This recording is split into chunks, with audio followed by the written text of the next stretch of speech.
नमस्कार स्टूडेंट्स, मैं वंदना भारद्वाज आपका स्वागत करती हूँ अपने चैनल पर। और इस चैनल पर हम जो वीडियो डाल रहे हैं वो वीडियो यूपी के हर एग्ज़ाम्स में जो क्वेश्चन बनते हैं वो सब यहीं से बनते हैं। तो सारा घटना चक्र करीब 30 साल का लेकर चलेंगे हम, जैसे कि आप लोग का कोई भी क्वेश्चन छूट ना पाए। तो चलिए पहले देखते हैं, हम 6 to 12th NCERT को कवर करेंगे, उसके बाद में बाकी जो भी सब्जेक्ट वाइज लेके चलेंगे, फिर यूपी स्पेशल भी करेंगे। चलिए, तो कल हमने जो क्लास डाली थी उसके आगे क्वेश्चंस देखते हैं। तो ये जो हमारे पास है वो 41 तक है, जिसमें हम देखते हैं हिस्ट्री को लेके चलते हैं। अब आगे जो हमारी क्लास सेकंड है उसे कवर करेंगे। तो इसको इस तरह से डिज़ाइन किया गया है कि एक साइड से विवरण होगा, दूसरी साइड से उत्तर होगा, तीसरी साइड से परीक्षा का संदर्भ होगा। तो आप लोग देखें, पहला जो हमारा विवरण है वो है दमदमा को लेकर। तो कल दमदमा से क्वेश्चन बने थे, दिखाए थे आपको, आज फिर दिखा रहे हैं। तो दमदमा नामक पुरास्थल संबंधित है, किससे संबंधित है ये आपको जानना है, पता करना है और समझना है। तो मध्य पाषाण काल से, मध्य पाषाण काल में दमदमा नामक स्थान से कुछ मिला था। क्या मिला था कल आपको बताया था? याद हो तो आप लोग कमेंट में बताएं, नहीं याद हो तो समझें। मध्य पाषाण काल का एक स्थल है और ये क्वेश्चन पूछा गया है यूपी PCS में, AE में 2013 में। अगला क्वेश्चन है आपका भीमबेटका। दमदमा एक्चुअल में वो स्थान है जहाँ पर 3 कंकाल एक साथ मिले थे, दफन किए गए थे। आगे देखते हैं भीमबेटका। कल बताया था भीमबेटका एक एवरग्रीन टॉपिक है जहाँ से हमेशा क्वेश्चन पूछे जाते हैं। तो कितने फैक्ट बताए थे कल, उनमें एक फैक्ट और जोड़े कि भीमबेटका पुरापाषाण काल का एक प्रसिद्ध स्थल है, भारतीय राज्य में स्थित है। ये क्वेश्चन रिपीट हुआ है, SSC CGL में पूछा गया है। तो किस राज्य में स्थित है? मध्य प्रदेश में। अगला टॉपिक है हमारा प्राचीन भारतीय इतिहास के काल में मिट्टी के बर्तनों का पता लगाया गया था। मिट्टी के बर्तनों का पता कौन से काल से लगा है? तो ये हमें नवपाषाण काल के कुछ बर्तन मिले हैं, जिससे पता चला है कि उस समय लोग मिट्टी के बर्तनों का इस्तेमाल किया करते थे। ये क्वेश्चन कितनी बार रिपीट हुआ है आप लोग देख सकते हैं।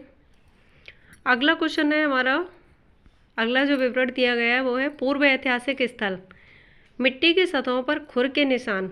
ये क्वेश्चन कल बना था, खुर के निशानों वाला। तो इसे क्या, ये किस जगह पे मिला है? महगढ़ा। याद कैसे करेंगे? छोटी सी ट्रिक लगा लो। कोई चीज़ कब गढ़ती है? जैसे जो हुप होता है, जो निशान होता है, वो क्या होता है? पानी में गड़ जाता है, महाँ पे गड़ा, यानी महगढ़ा। ठीक है, कैसे भी करके याद कर लेना। वैसे तो ट्रिक लगाने की ज़रूरत है नहीं, गड़ा पीछे लिखा हुआ है, खुर के निशान आगे लिखे हुए हैं, तो वही गड़ जाते हैं। अगला क्वेश्चन है प्रारंभिक मनुष्यों द्वारा उपयोग किए जाने वाले माइक्रोलिथिक थे। माइक्रोलिथ्स क्या होते हैं? पत्थर के औजार होते हैं। ये भी क्वेश्चन आया है SSC MTS में। अगला क्वेश्चन है भारत में पुरातात्विक महत्व का एक पुरापाषाण स्थल है। तो भारत में पुरातात्विक महत्व का एक पुरापाषाण स्थल है, वो कहाँ पर है? हुनासागी में। ठीक है, हुनासागी क्या है? एक पुरापाषाण स्थल है। सेल्ट एक नवपाषाण कालीन है। सेल्ट क्या है? एक औजार हुआ करता था, उपकरण हुआ करता था। ठीक है, ये CGL में पूछा गया है, व्हाट इज सेल्ट। अगला क्वेश्चन है प्राग ऐतिहासिक काल के पहले युग को क्या कहा जाता था? सिंपल सी बात है, जहाँ पर पुरा मतलब पुराना, पाषाण मतलब पत्थर, तो पुरापाषाण काल। अगला है पुरातात्विक स्थल पर गर्त आवासों के प्रमाण मिले हैं। गर्त आवास, गड्ढों में बनाए जाने वाले घर, तो ये कहाँ मिले हैं? कश्मीर के बुर्जहोम में। कब का है ये? पुरातात्विक स्थल में। तो ये उसी टाइम का है, प्री हिस्ट्री का। अगला क्वेश्चन देखते हैं, मेहरगढ़ यानी नवपाषाण काल की बस्ती है, पाकिस्तान के प्रांत में है। तो ये पाकिस्तान के किस प्रांत में है? ये बलूचिस्तान में। आजकल बलूचिस्तान बहुत चर्चे में है, तो याद रखना इसे। अगला है पुरातात्विक स्थल इमाम गांव स्थित है। ये भी एक पुरातात्विक स्थल है, ये कहाँ पर है? महाराष्ट्र में। अगला क्वेश्चन है पुरातत्व स्थल कोल्डी हवा स्थित है। तो कोल्डी हवा कहाँ पर है? उत्तर प्रदेश में। कोल्डी हवा क्यों प्रसिद्ध है? यहाँ पर धान की भूसी के साक्ष्य मिले थे। ठीक है, और ये स्थल क्यों पूछे जा रहे हैं? क्योंकि इनमें कहीं ना कहीं कुछ ना कुछ साक्ष्य मिले हैं जो कि हमारी हिस्ट्री को रिप्रेजेंट करते हैं। अगला क्वेश्चन है, प्रागैतिहासिक भारतीय स्थल पर होमो इरेक्टस नामक मानव की खोपड़ी पाई गई है। होमो इरेक्टस नामक एक मानव था, उसकी खोपड़ी कहाँ पाई गई है? हथनौरा में। क्वेश्चन कैसे पूछ लेंगे? हथनौरा दे के पूछ लेंगे ये किससे संबंधित है, या क्या पाया गया है, या किस काल से संबंधित है। तो याद रखें, हथनौरा कैसे याद रखेंगे? खोपड़ी को हथौड़े से तोड़ दिया, यानी हथनौरा और खोपड़ी किसकी? होमो इरेक्टस की। अगला क्वेश्चन है, सही सुमेलित है पुरातात्विक स्थल। एक साइड से स्थल दिए गए हैं, नेवासा, ईसमपुर, डीडवाना, गुड़ियामा गुफा, और एक साइड से उनके वर्तमान स्थान दिए गए हैं। तो नेवासा कहाँ है? महाराष्ट्र में, ईसमपुर कर्नाटक, डीडवाना राजस्थान, और गुड़ियाम गुफा तमिलनाडु में। ठीक है, याद रखना, इसे ट्रिक लगा लो। नेवासा यानी नवासा कहाँ रहता है? महाराष्ट्र में रहता है। ईसमपुर, ईसम गुल की खुशी आती है तो इस तरह से लगा सकते हैं आप। ईसम गुल कहाँ होता है? कर्नाटक में होता है। डीडवाना, डीडवाना आज भी फेमस है, जाना जाता है, जिसे राजस्थान से कोरिलेट कर देते हैं। वैसे भी ऐसे नाम राजस्थान की जगह पर ही मिलते हैं। अगला है गुड़ियाम गुफा। तो गुड़िया की गुफा कहाँ है? तमिलनाडु में। होप के याद हो गया होगा। सिंधु सभ्यता एक संस्कृति है, हम सबको पता है, और इसी संस्कृति से इतने क्वेश्चंस आते हैं। यूपीएससी से लेकर यूपी का छोटे से छोटा एग्जाम्स भी इससे क्वेश्चन उठाता है, बिकॉज ये एक चेंज था टाइम पीरियड में, एक बहुत बड़ा चेंज था। ये एक शहरी सभ्यता थी। तो आगे देखते हैं इससे कितने क्वेश्चंस बनते हैं और कितना बड़ा टॉपिक है, कवर करते हैं। बहुत प्रसिद्ध है लोथल वाला क्वेश्चन। हड़प्पा के एक बंदरगाह का नाम लोथल है। यहाँ पर गोदीवाड़ा भी दे रखा होगा क्योंकि बंदरगाह था यहाँ। तो यहाँ इस तरह से भी दे देंगे कि गोदीवाड़ा किसके लिए फेमस है या कहाँ पर है। तो ये कहाँ पर है? लोथल। ददेरी एक पर्वतीय हड़प्पीय स्थल है पंजाब में। सिंधु सभ्यता में निर्यात किया जाता है, सूती वस्त्र को निर्यात किया जाता था। अगला है, हड़प्पा सभ्यता के दौरान डांसिंग गर्ल नर्तकी की कांस्य प्रतिमा बनाने के लिए तकनीक का इस्तेमाल किया गया था। बहुत प्रसिद्ध है कांस्य प्रतिमा हड़प्पा की।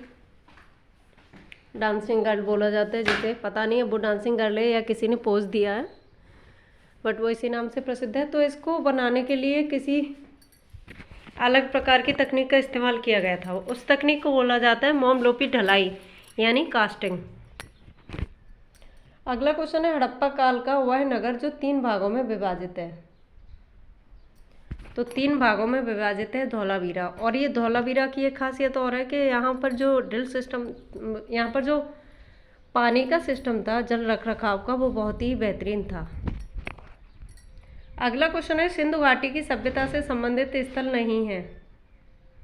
पाटलिपुत्र नहीं है क्योंकि पाटलिपुत्र हमारा किससे संबंधित है? मौर्य काल से संबंधित है। अगला क्वेश्चन देखते हैं, मोहनजोदड़ो शब्द का अर्थ क्या है?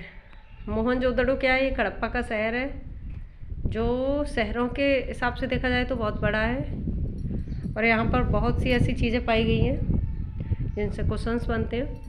फिलहाल हम इसका मतलब देखते हैं, क्या मतलब, क्यों इसका नाम मोहनजोदड़ो रखा गया। तो माउंट ऑफ द डेड यानी मृतकों का टीला। यहाँ बहुत बड़ी संख्या में एक साथ मृतकों का वो पाया गया था, सब कंकाल पाए गए हैं। कपास का उत्पादन करने वाले पहले थे तो सिंधु लोग थे। अगला देखते हैं, हड़प्पा सभ्यता के एक हिस्से लोथल की खुदाई की खोज किसने की थी? इन सब की खोज करने वाले अलग अलग भूवैज्ञानिक थे।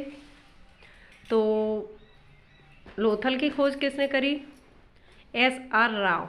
अब याद कैसे रखेंगे इसे? बहुत सारे नाम है, बहुत सारी जगह हैं।